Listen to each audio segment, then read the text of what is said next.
Jeez, you were bang out of order last night, Sonny Jim.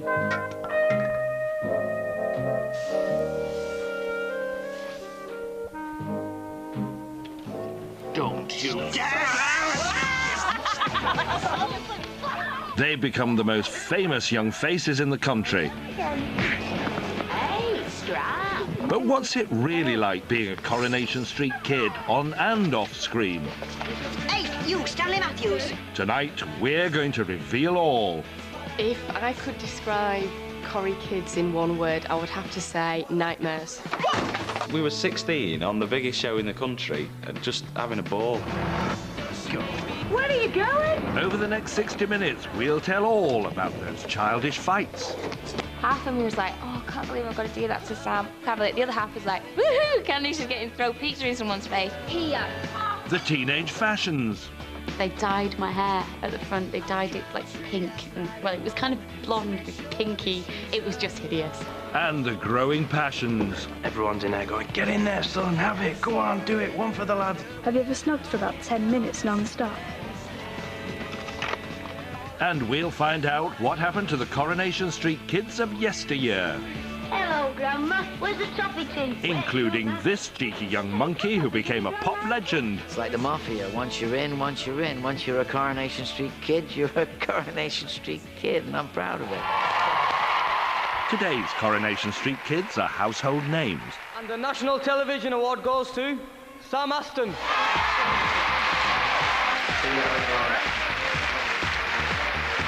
Nicky Sanderson. There are more young stars than ever before on Coronation Street. Joining Britain's most successful soap guarantees you life under the media spotlight.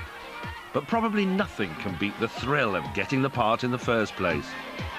I found out I got the part while I was actually in school. I was in school on the day, and my teacher comes running up to me, my drama teacher, and she went, Nikki, you've got to get to the office, you've got to get to the office. And I'm thinking, no, my brother's been beaten up or something. And you're trying to think, oh no, I've done something wrong, I'm going to get done now. And so I ran to reception, and in reception they had teddy bears and flowers and balloons and everything, and everyone was there. And I just went, like crying my eyes out. I was just so happy. You cheeky little monkey, you ought to think yourself very lucky you're not my grandson. I do. I remember telling my granddad, and I can always remember the look in his eyes. He was absolutely over the moon, the pride, and I've never seen a look like it since. I was on the train, actually, coming home from the audition, and my agent phoned me up and she said, Jack. Hello? And just then the line went dead. And I turned to her and says, the line's gone off. She says, what do you mean it's gone off? So she snatches the phone, she starts dialing my agent again, and she couldn't get through. And we'd gone under a tunnel on this train, so we've no signal. And we had to wait till we finally gets out of this eternity tunnel. And before I found out that I'd got the part. Are you serious? But I couldn't run up and down on this train because I'm on a train. So I just had a little yes to myself. So you see, although Getting a part is one thing, but making your on-screen debut is as nerve-wracking as your first day of school. Obviously, I was really, really nervous. I was actually physically shaking, you know, at the thought of working on Coronation Street. And I walk into the green room. You've got a problem telling the time, Aidan? I don't know, sir. Have I? And Ken Barlow walks in, and obviously I go up to Bill Roach, plays Ken Barlow, and say, hi, I'm going to be doing scenes. Oh, hi, you're all right, yeah. And the best thing about it was that he took me around the whole set and the studio, and he made me feel so comfortable. And it's all down to good old Mr. Barlow. And for someone like that to show me around the building on my first day to make me feel really comfortable was fantastic. There was four of us. We brought the whole family with us, you know what I mean, for steer filming. Get lost, Baldy. We're all up in this car, pull up next to a Cadillac. I think it were a pink Cadillac, and I remember looking at it thinking, we're here. You know what I mean? We're here. And my mum's like, don't make a scene. Don't make a scene when we get out, because I'm telling you now, they're going to be everywhere. We're going through the green room, and that's where they all chill out. That's where they all sit. So I want to keep it on the low. Get out car. Who should be there but Betty Wall in the pub? That were it. Christ, she's here, she's here. Get back in car, get back in car. The very person who's telling us to behave, you know what I mean, and to keep it on the low, goes completely insane in front of the most famous member at cast. I'm like, what are you doing to me, you? Can't wait for you to see it. Oh, you'd not miss it for anything, love. Certainly not these boring old forms. Yeah, it's always been one of my favourite pantos, Jack and the Beanstalk. I remember my first line and everything. and my grandparents come round to watch it with us, and we got a big bottle of champagne and we watched it, and my first reaction actually was to hide behind the set seat. Sean Watson's playing Jack and I'm his mother. Hey, that's a big part, isn't it? Naturally. Hey, Big Ed. I don't think I'd ever see myself on a video camera or anything like that, so to see myself on TV was just bizarre to me. Come on, we better get going. See you at school then, Mum. All right, my love, and good luck. You're supposed to say break a leg. Oh, right, break a leg then. When my first scene came about on the TV, everybody gathered round, and all the family came around to watch it, and I told them all that it was a scene in Roy's Rolls. When it finally did, I'm going, oh, where am I, where am I? And my brother noticed me first. He went, there's your arm, there's your arm. I says, never mind my arm, where's my face? I want to see me.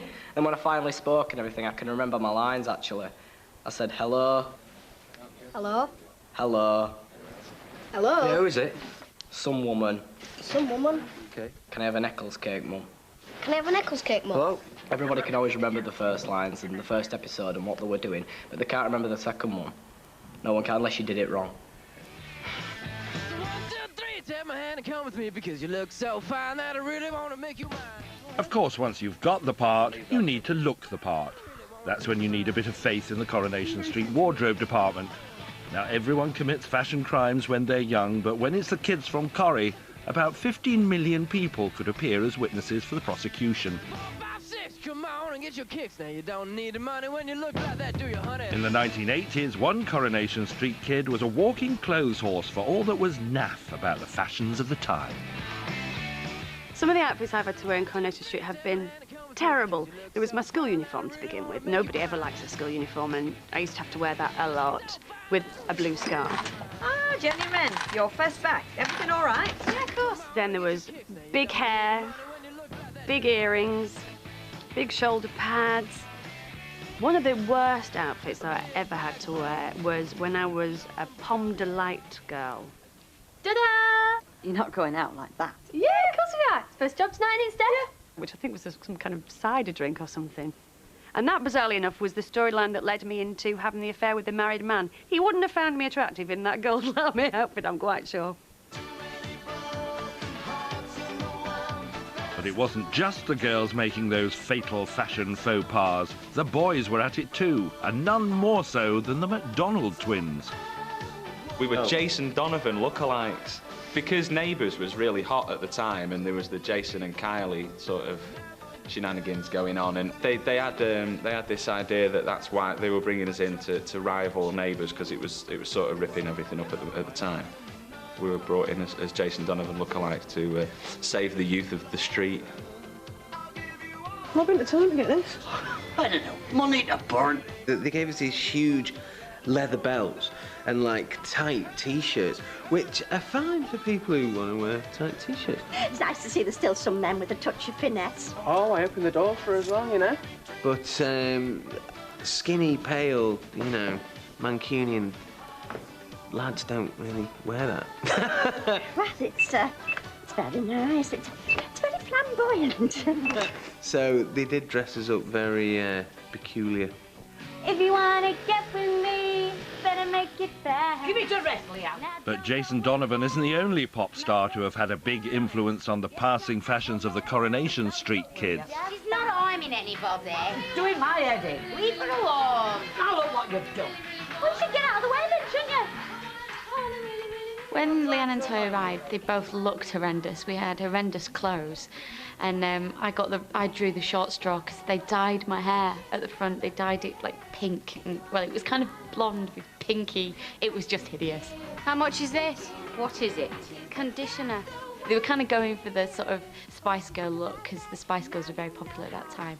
I think Leanne was more like a second-hand Spice Girl. You know, she looked a bit rough. Her clothes were very loud, very sort of tight-fitting and cheap and nasty, and the big, horrible makeup.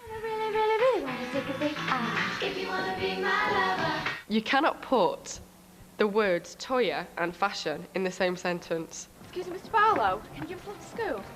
No, Toya, I don't think I can. And certainly for a 17-year-old who's quite conscious of her body anyway, as I was, and I think you are at that age, to be put in camouflage hot pants, which were basically just a pair of big knickers, and some hideous trainers, and sort of oversized sweatshirt, and outrageous hairdos. It certainly took some getting used to, and I certainly got a lot of stick off my mates who were like, God, look at that picture, you look, you know, you can imagine you look a state. Hiya. Howdy. My clothes were horrific when I first started. I used to wear baggy jeans. Hey, don't you blame yourself? Because she was a kennel maid, and obviously the female version of Tyrone. So they had us in like matching fleeces, matching stripy, horrible fleeces that kind of itched as you wore them. There's nothing wrong with talking to dogs. And I used to have to wear wellies and everything. It was just about the least glamorous character, I think. So thank goodness for the Trinny and Susanna of the street coming to Maria's aid. Maxine's offered to take you to her house during your break. What for? Well, I thought you might like to try a few of my clothes on, like a little bit of a makeover. Yeah, all right then. It'll take more than a new frock and a bit of slap to make a real woman. I had the scene where I walked into the Rovers and Maria, Tyrone just was sat with Fizz, and she was like, he was open-mouthed when he saw me. Talk of the devil. She looks like her head. Slap her. And Fizz is like, what are you looking at? She's hanging. So that was nice. That's where the miniskirts first came in, thanks to Maxine. Flipping heck. Hey, put your tongue back in. And talking of tongues... What on earth do you think you're doing? Mwah.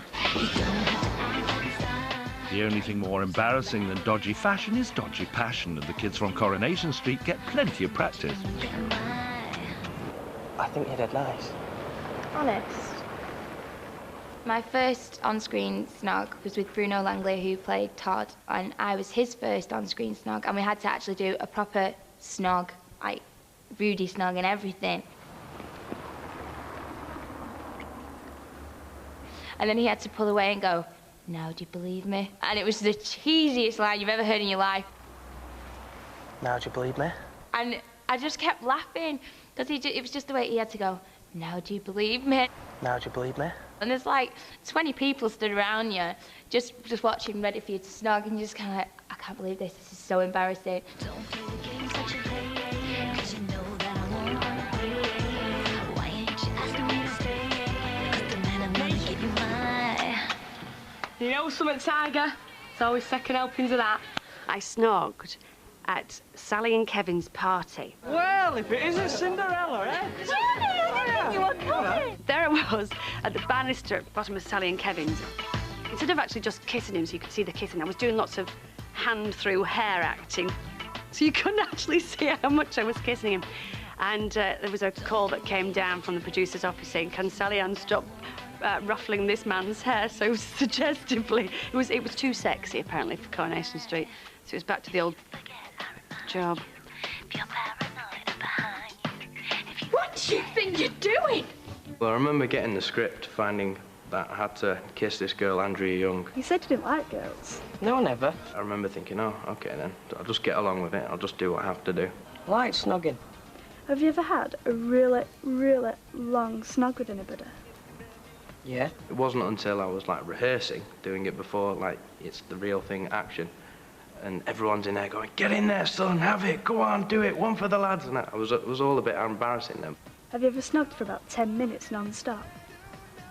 Yeah, about. Is that your record? Well, why don't you try and break it then?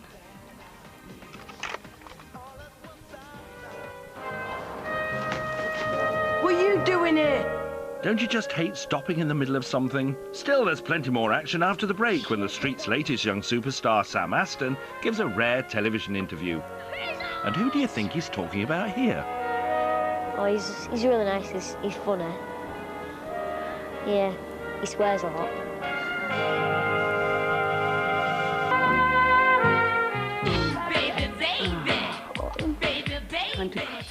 The first Coronation Street baby, Paul Chevsky, arrived in Weatherfield in 1961. Since then, the show has introduced 31 newly born stars. These days, because of strict rules about the amount of time babies can spend on set, the cast use dolls wherever possible. Sometimes the script demands the real thing. Hey, Joshua. This is it. This is your new home. That can mean a testing time for the parents of Coronation Street's youngest stars. On the first day, it was quite nerve-wracking because It's something that we've never done before, so we're not used to any sort of cameras, lighting, microphones, all these other things that are going on. It's all a brand new thing for us, so it's all pretty new.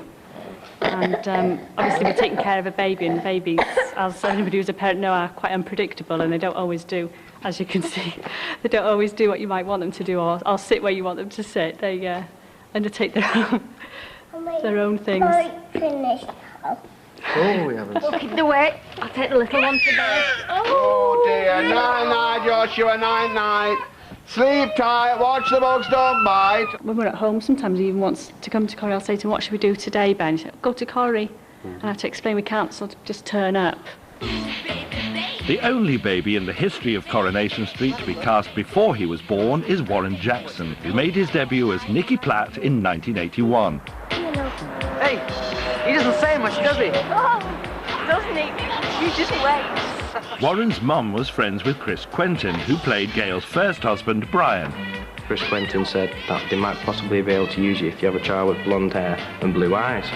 And I was born and I had blonde hair and blue eyes, so I got the part. Let's have a look at him. Oh, the little love. I bet he wonders where he's come to. Because of my on-screen dad, Chris Quentin, because we were quite close, and obviously he was my dad at that point in the programme, I did get quite emotional when he was actually killed, because I remember hearing the fact that he was going to a nightclub and he got stabbed. And I saw him get stabbed on the television, and I remember crying, because I was sad, obviously, because he's died. 6 years after her son Nicky arrived, Gail gave birth to her daughter, Sarah Lou. The new baby was played by twins, Lindsay and Leah King. But tragically, after just a few months, Leah died. It was the pair of us, but because I was the smallest one, Helen felt more comfortable holding my sister. So she was the actual Sarah Louise, and I'd step in if she wasn't well. Ain't you a little belter? Say hello to your Grandad Alfred, Sarah. Grandad, how about that? And then when my sister passed away, I then originally took over her role. Lindsay played Sarah Lou for the next 13 years, and her most vivid memories are of the part she played in one of the street's creepiest ever storylines after the death of her grandma. What's this on your chin? Well, Sarah Louise was stood in the middle of the garden, just looking up at this house, in a complete not a daze, not saying anything, in the middle of the night, in a pair of pyjamas. What are you doing out here? Where's Nicky? In bed. Yes, but she's where you should be. I'm waiting for Grandma Ivy. It was freezing. Grandma Ivy died, sweetheart. I know, but I saw her up there in the bedroom window. Even today they use twins on Coronation Street, like Emily and Amy Walton, who play Bethany. I love the babies. I'll always give them big real hugs and kiss them too much and be like, and they're like, oh, get off me now. You know, just the personalities are so different and I get on with them so well. I'm a little girl, aren't you, eh? Can't be easy for you. School, Bethany. Twins can be double the trouble, though. If there was a scene where they were supposed to be sat on the sofa, 2 seconds into the scene, they'd be crawling off, and it was a case of, you know, for the next half an hour through the scene. But it actually made it a bit more realistic, and it made you make sure you knew your lines 100%, because if you went on there not knowing really what was going on, and then having to deal with a child as well, it was really hard work. Bethany! But it was really good fun as well. Over the past few years, many Coronation Street kids have been discovered in drama workshops like this one, run by Carol Godby. She's helped launch the careers of Sam Aston, who plays Chesney, and Nikki Sanderson, who's Candice. A child that's got it just stands out. You could have a class of 20 and you know the child that's going to get professional work. I left you for 1 hour and you get him drunk. Well, do you know what? I don't care. You can clean this up and the pair of you are grounded. Now clean that up and get to bed. And they're often quite intense and they hold on to your every word. And when you're explaining something, they're really, you know, and they want to get it right. We're going to see Dad at the weekend. Exactly.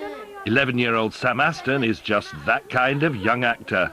He's been coming to Carol's drama workshop since, well, we'll let him tell you.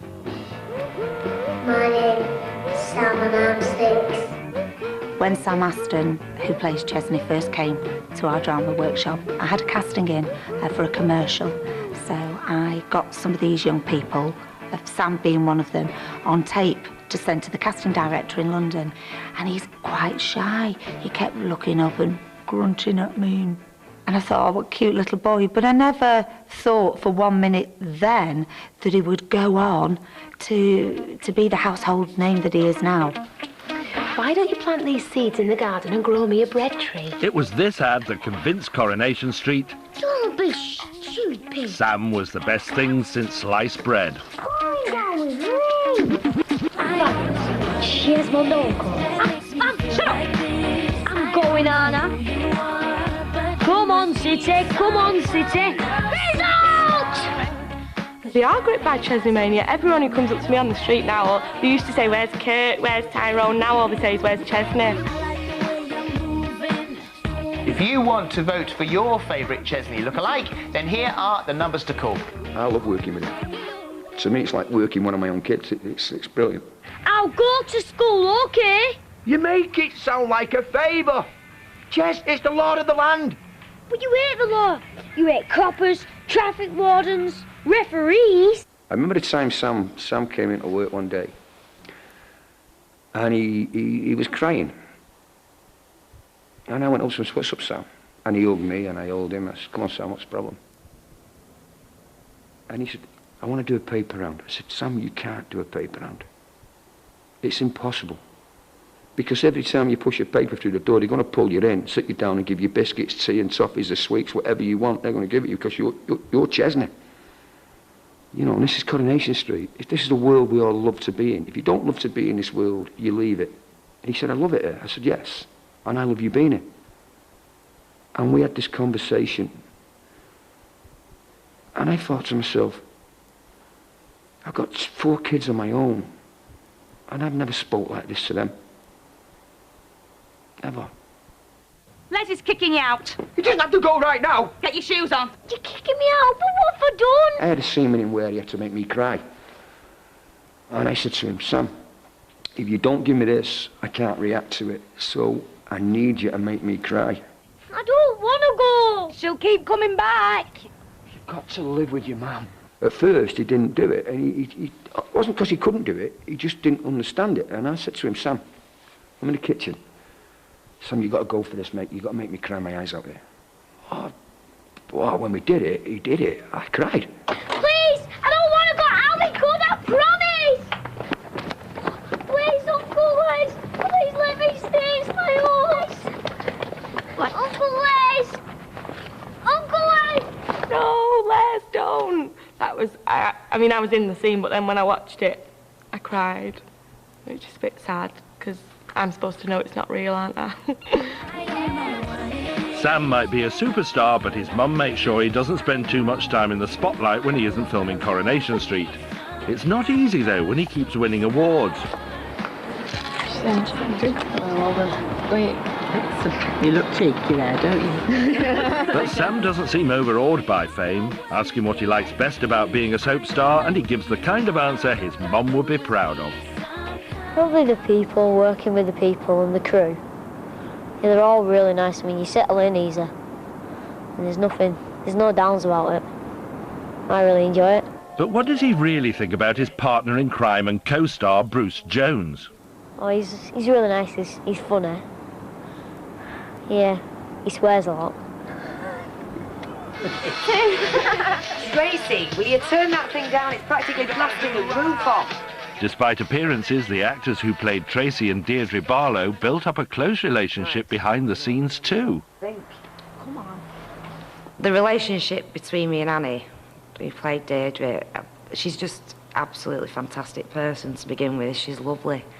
Really genuine, nice person, and she looked after me from day one, and she got on with my mum and dad really well. You always did like your own comforts, madam. Take after me mum, daughter. I remember one moment when she suddenly had to dress up and put makeup on and become a teenager. Oh. If you make me take it back, I'm not going to the disco. You look lovely. Poor Dawn, I felt so sorry for her. We were going, oh, I can't believe it. You look, oh dear, it's awful. What's up? What have I done now? You haven't done anything, love. You've just grown up, that's all. And then she walked into the green room and her real mum and dad were in there and they were going, oh my God. And so she got it from her pretend parents and her real parents. Poor Dawn. But it's not always hugs and kisses growing up at the Barlows. Are you all right? I can't say I'm why. We haven't been till this time. There was a storyline where Tracy had found out that Deirdre had had an affair with Mike Baldwin. I suppose you said you were at a Tupperware party. Or did you tell him that you were in bed with Mike Baldwin? That is enough. So she was like really, really angry and decided to call Deirdre, of all things, a rotten cowing tart. Go to bed now! And I bet you told him a pack of bloody You lies! heard me! I hate you, you rotten cowing tart! I don't know who came up with that one, but... and basically, Deirdre had to slap Tracy and poor Annie was just mortified about having to do it. And after she'd hit me, as soon as the camera was cut, she was just like, oh, like hugging me and crying, I'm so sorry, Dawn. And I was like, it's all right, it's all right. And then we had another scene to do, and it was supposed to be the next morning, and they had to cover up all my big red mark on my face. I'm sorry I slapped you last night. Well?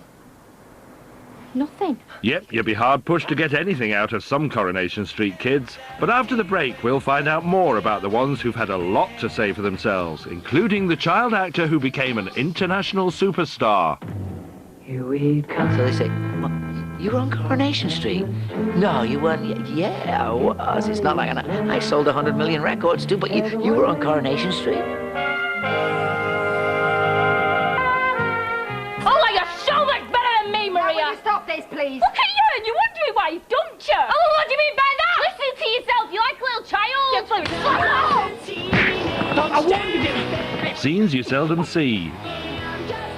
The kids from Coronation Street sitting down quietly and settling their differences in a spirit of peace, love and understanding. Craig, leaving!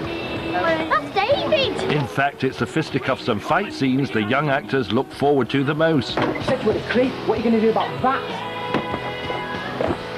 We'd done about 2 days choreography with Vince. Big Vince. I Do you remember the same? He was a big sort of fight coordinator. And when it come to it, Simon completely forgot everything that we were doing and just laid into me. Big time. I was just evading punches and sort of trying to get out of his way. But we absolutely wrecked the gaff, didn't we? Yeah. We did. We smashed the joint up. It was brilliant. Fucking muppet! And I'm gonna kill you! The best scenes I like doing with Tina are the fight scenes, where I think the first one we did was where it's David and Sarah Louise fighting in the back garden. Get lost, you fat cow! Oh, shut up, you little wolf! It brings it to Coronation Street that it's real when you see brother and sister fighting, because that's what they do. Get off!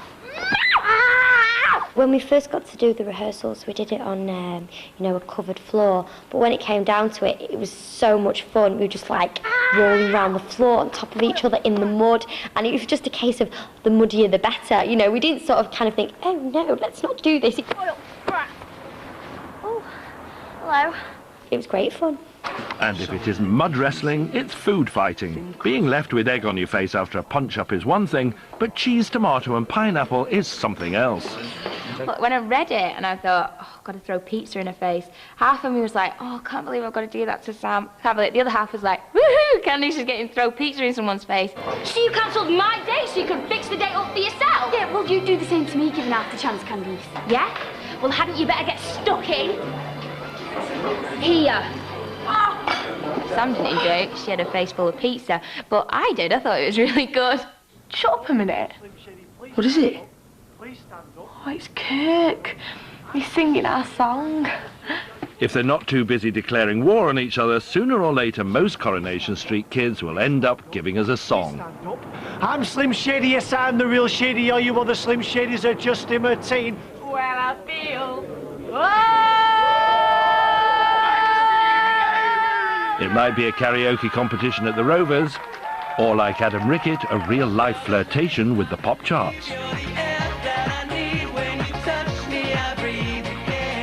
It might even be the old, let's dress the new girl in something truly ridiculous and put on a show right here.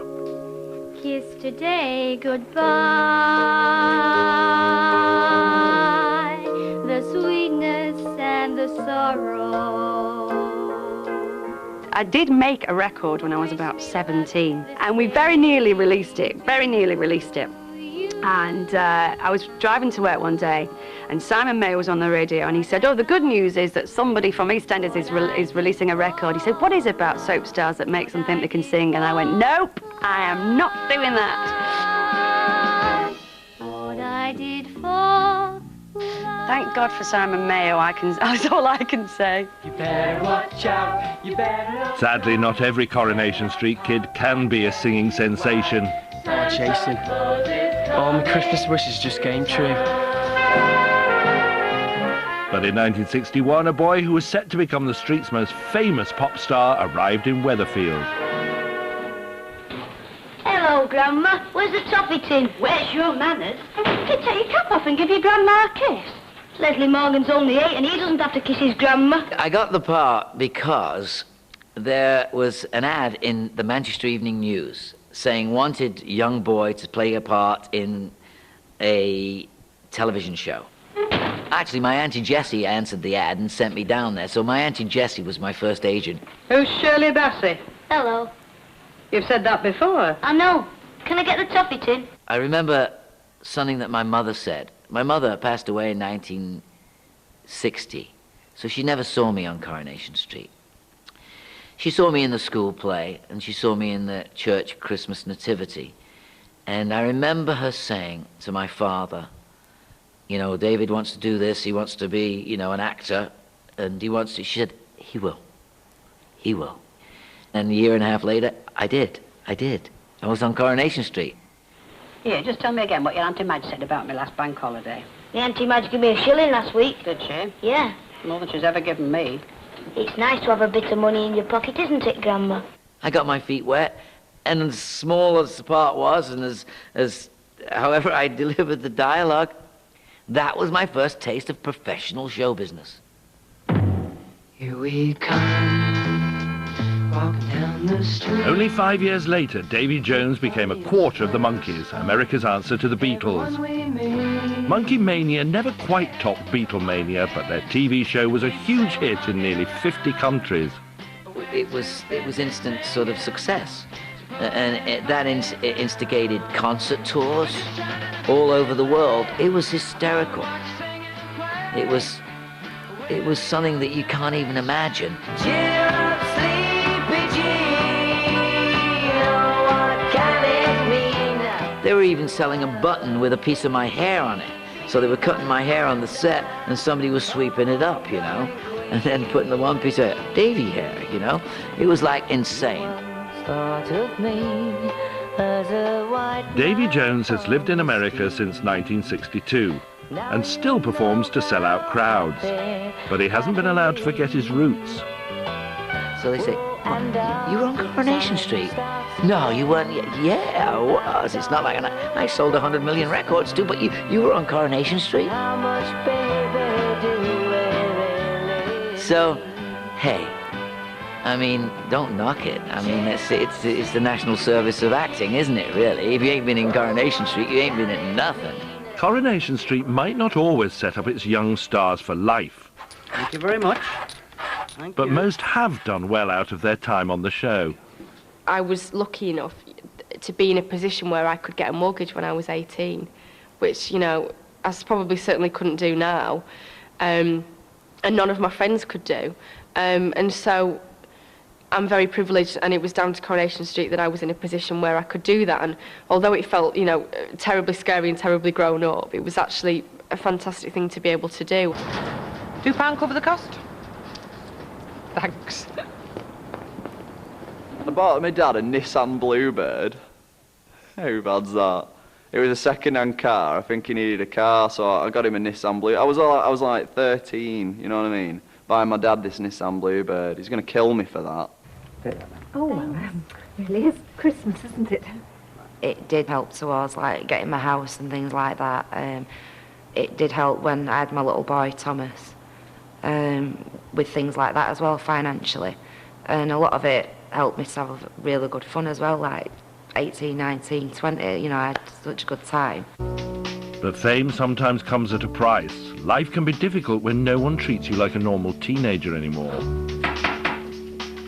I remember a lot of my friends would be saying things like, we're having a party this weekend, but I know you'd be too busy to come. And I'd kind of go along with this myth and say, oh yeah, no, I am, I'm really busy. When I wasn't. Are you going to this party tonight? What party? The one at Sally What's-her-name's, you know, next door to the corner shop? No, I don't know, I shouldn't think so. And I just wanted to go to their party, and I wanted to go to the cinema, and I wanted to do normal things. Yeah, I got bottled twice in bars, just because I'd be talking to a girl and suddenly I'd crack across the back of the head and it'd be, stop chatting at my girlfriend. I'm like that, what? But it's part and parcel of, you know, unfortunately being on TV sometimes. You're nothing but an insolent young layabout whose idea of fun is to bunk off school and get drunk. Well, you can ruin your own life, that's up to you. But you're not ruining hers. The fact that Aidan was nasty, I think, made it a little bit more difficult for me in the street because people hated Aidan at certain times, especially when he crashed the car. We did, sir, shut the door! That was the worst time for me. I couldn't go out of the house for a couple of days because of fear of what people would say to me or what they would do to me in the street, you know?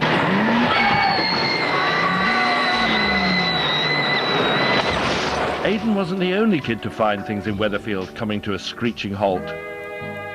After the break, we'll hear from the Coronation Street kids who found it hard when the time came to say goodbye. I should not have re-auditioned. I should just thought, right, well, I'm either in it or I'm not.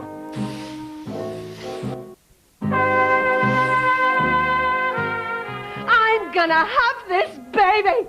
Listen, love, I only come to sit. Saying goodbye to Coronation Street can be traumatic for any actor, but for child stars it's particularly tough. Joe Gilgan had to leave when his on-screen mum had a baby, in real life as well as on the street. She wanted to go and, you know, spend some time with the new child and sort of... You would, really. I don't blame... I've never blamed her for a decision.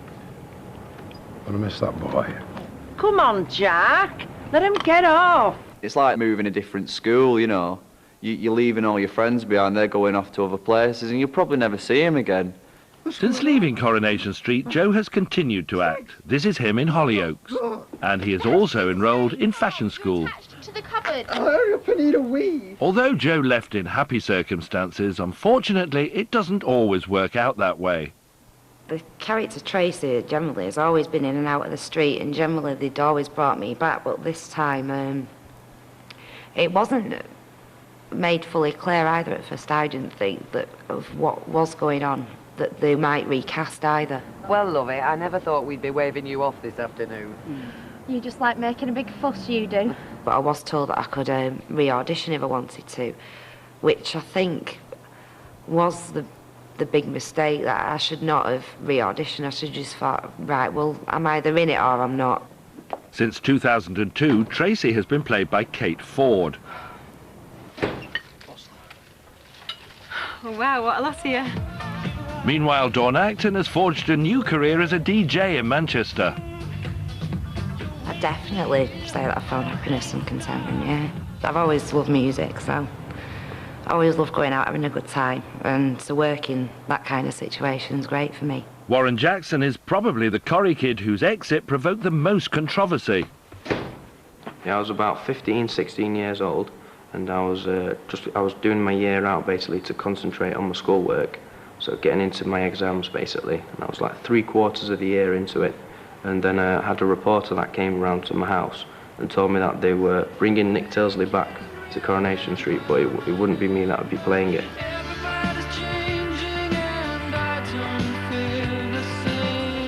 And the reason I wouldn't be playing the part would be because I'm not sexy enough, that's what they told me. So that was a bit like, whoa, that was a blow. That was a bit strange. but I've learned to adapt and I'm okay now. Since leaving Coronation Street, Warren has done all sorts of part-time jobs. But for the last 4 years, he's been travelling abroad.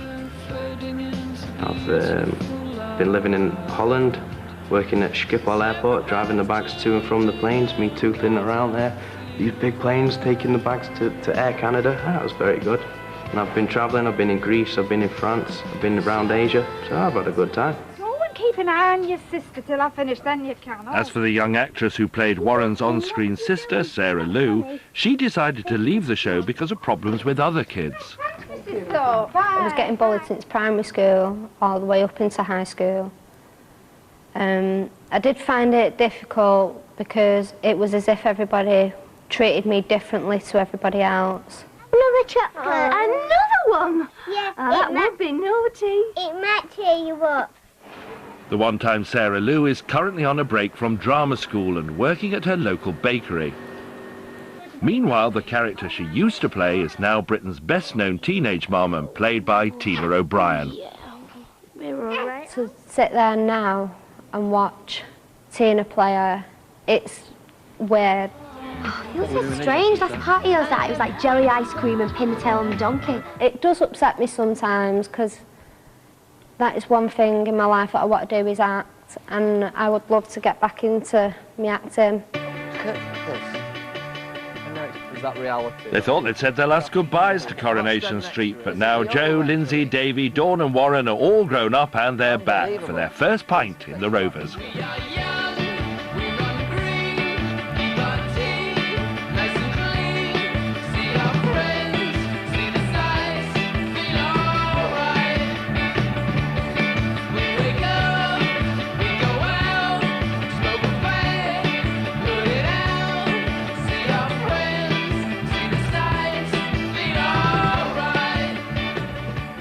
But it's, actually, the thing was, it was like coming actually down to our own street, because I lived on a street just like this in Openshaw, with 2 up, 2 down, no toilet inside, toilet was outside, no bathroom, no nothing. We used to stand in the sink, sit in the sink and wash, well, standing up in the sink, that was it.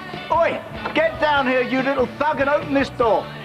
Get lost, Baldy! One of these windows here, it was definitely on this row I chucked the water on. Johnny Briggs, Mike Baldwin, do you remember? Give me a brick! Oh, Mr. Baldwin, sir. We once had a fire in this house and we had to escape.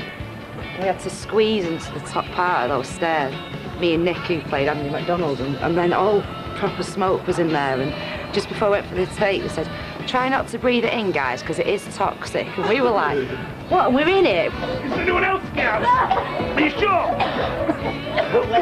It's outside, go get out! That was Dez's house and that was Mavis and Derek's. Had a football net as well. Football net's gone. So I was obsessed with football there. I scored twice. I could have a hat-trick. I will on Saturday. Fill up 5 of the rocks then, Matt. Yeah, all right. Calm down, no way, David. So was this your back garden then? Yeah. This was yours, and were you in this back garden as well? We never had a garden, us. We're having a great time out there. It's not quite a reunion because some of their paths didn't cross when they were kids, but it is a homecoming. Between them, they've clocked up almost as many years on Coronation Street as Bill Roach, who's now been playing Ken Barlow for nearly half a century. Arrival. Oh, there we go. Here's to you and Coronation Street. Here's to another 50 years. Yeah, why not? What will that make me? That's not good. Before they go, there's a last surprise for one grown-up Coronation Street kid. Oh, Mom.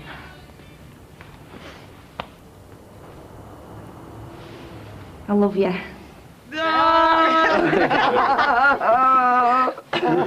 I knew you were in. Everybody told me you were in. I came to hunt you down. I love you.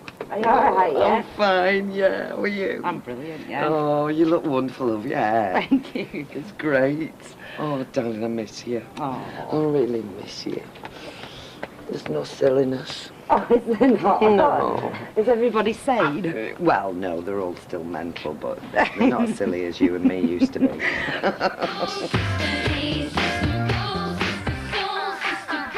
Over the last 44 years, the kids from Coronation Street have all left their footprints on the cobbles of Britain's favourite soap. We've seen them make friends, make enemies, and make a right nuisance of themselves. Oi, oi, oi, you couple of wasters! We've laughed with them, cried with them, and shared their growing pains from the comfort of our living rooms. But what's it really like being a Coronation Street kid in the 21st century? There's been quite a few moments in my career there where I thought, I can't believe that I am stood here. Like, you get to go to really cool parties. I went to a dinner and we were sat there and someone went, John Travolta's over there, and you go, yeah, right, whatever. And you turn around and John Travolta was sat like literally over there. And it was just, I couldn't believe it. I was like, I am in the same room as John Travolta. What's going on? What is going on? The first time I started to realise that Coronation Street was as big as what it is was when I went to a town called Kippax, and when they asked me to switch on some Christmas lights. Now that's what I call fairy lights! He's there! They all shout and they all run after me. I thought one girl were going to break her leg. She hopped over this wall and nearly fell on the floor. I gets in the car, speds off, and 2 police escorts are on motorcycles and they're outside kicking people like this. I couldn't believe it. Over the years, Weatherfield's young stars have lit up our lives and given us hours of entertainment as we've watched them change. Mind you, even the kids from Coronation Street can't please all of the people all of the time. I did go to this thing, and this little girl, I met this little girl, she was about 3, and obviously everyone knew that Fizz was coming, it was like a PA, and I met her and I said hello, and she burst into tears. And I was absolutely gutted and I didn't know what I'd done. And then her mum came up to me and said she'd been expecting Fizz from the tweenies. So I was a major disappointment.